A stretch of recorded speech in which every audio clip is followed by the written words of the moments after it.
Chapter 7, Release. For years past, with 2 of those spent in the hospital and therapy housing, and another 2 that I spent just aimlessly wandering, thinking, and feeling sorry for myself. Haunted by what my art had done to Morgan, I couldn't seem to write anything for those last 2 years.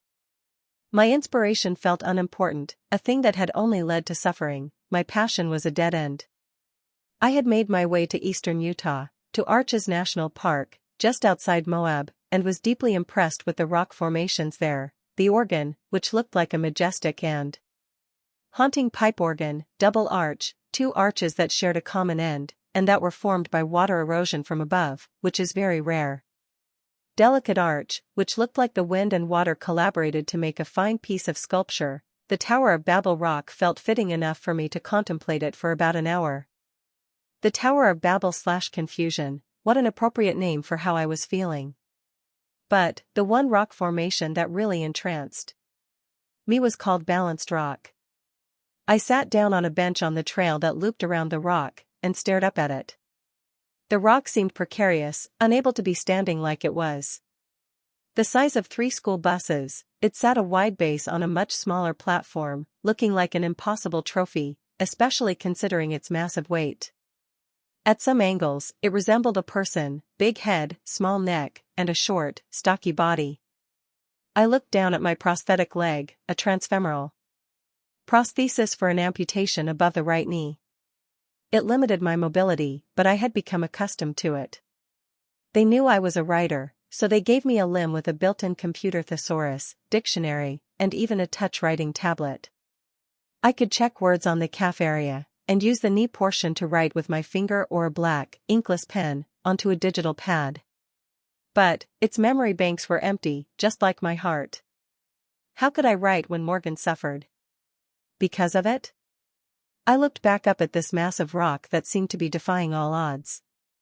There it was, surviving, and yet seemed to be ready to fall any second. As dusk began its slow dive over the sunlight, and the day eventually turned into blackest night, I was still sitting there, looking up at that unfazed rock as it stood solidly against the backdrop of a terrific, starry evening. Suddenly, 13 stars all looking like Pegasus came galloping out of the sky to get closer to me. They settled in the nearby area above the rock, some stamping their feet and whinnying. I stared, completely wide-eyed at this majestic display of white horses, each with long, graceful wings above Balanced Rock. When they spoke, they all sounded together at once, this chorus of magical horses. "Why have you forsaken your gift?" Their voices boomed with authority. I stood up onto my legs and shouted, "Because that gift brought my friend to her death." "What is this death of which you speak?" "My friend Morgan and I were traveling along and I was in a vision state that caused me to not be seeing the real road. If I had seen the road, maybe I could have done something." "What is this maybe of which you speak?" More whinnying and stamping. One flew in the air and did a back flip, landing perfectly back in place. "It means, there may have been a possibility for me to have changed our situation." The Pegasus all were quite animated at that, but then settled down. "You call it our situation, but then you say you might have changed it. When will you own up to what is yours? Do you think late flowering plants are not fighting with adversity all the time to be able to flower? But, they never give up, and that is the way they show appreciation for the sun. You have a gift of growth, a seed of talent, of art, just like them, and to let it go to waste, to just give up, is a violation of all that helped you here. This vision, for instance, would not have happened had you not come here because of that accident. On a night for seekers, you are looking at a rock that seems resolute but must someday fall. In the meantime, it appears to be doing the impossible, standing and thriving. Will you take back nothing from here? Will you ignore your amazing new leg, and discard all the pain you have been through just to do nothing? Do you really think this is what your friend would have wanted? The impact of these wise horses' words washed over me and I realized I was disrespecting my friend's sacrifice to my gift. To properly honor her, I needed to write again, because she would have wanted that. I needed to tell the world who she was, and how she lived. I was crying so hard I couldn't even respond. "You are serotinous, never forget that."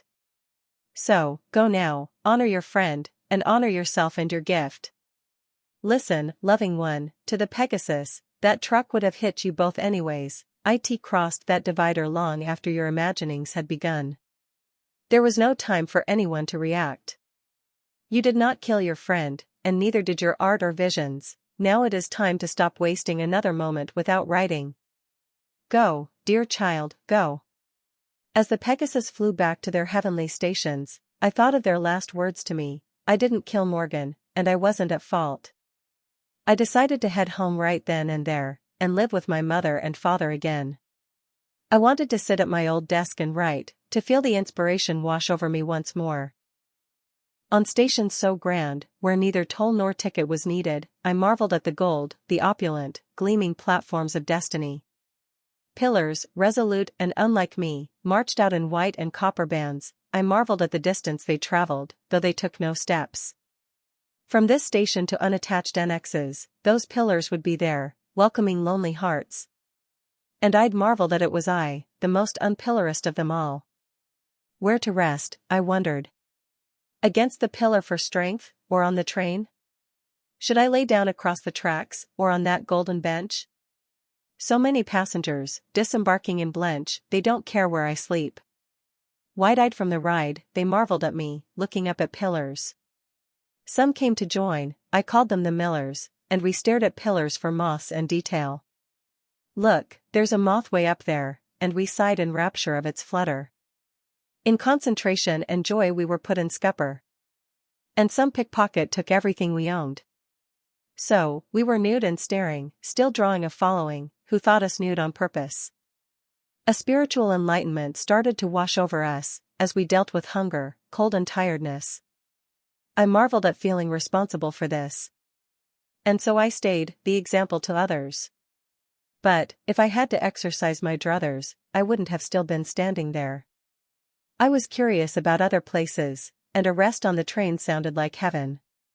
So, I turned and walked away. Once others had begun casting change, for they thought the pillars were gods, and as I left, I was called a heathen. I understood what the pillars meant right then. I needed to stand strong in myself, for, to become immovable, to stop and stare too long, was a defeat of the way all things grow. I entered the train, and was given an ovation, by some of the other nude passengers. A drink was had in my honor, and I sat by a window looking out at the millers. As the train began to move away from the pillars, I sighed and took in the sights, trees and plants, animals and cars, and I thought it best to keep moving forward in life. But, watch out that the train doesn't become an addiction, I thought, and remember that there is more than one way out of the station, or our world. I put down my pen, and ran my hands over my desk. It was so wonderful to be back home, and to be writing again. This last poem I had written was to be the final poem in my first poetry book, titled, Talking for Morgan. I self-published it because I had come to believe that self-publishing was the best way to control one's work and time.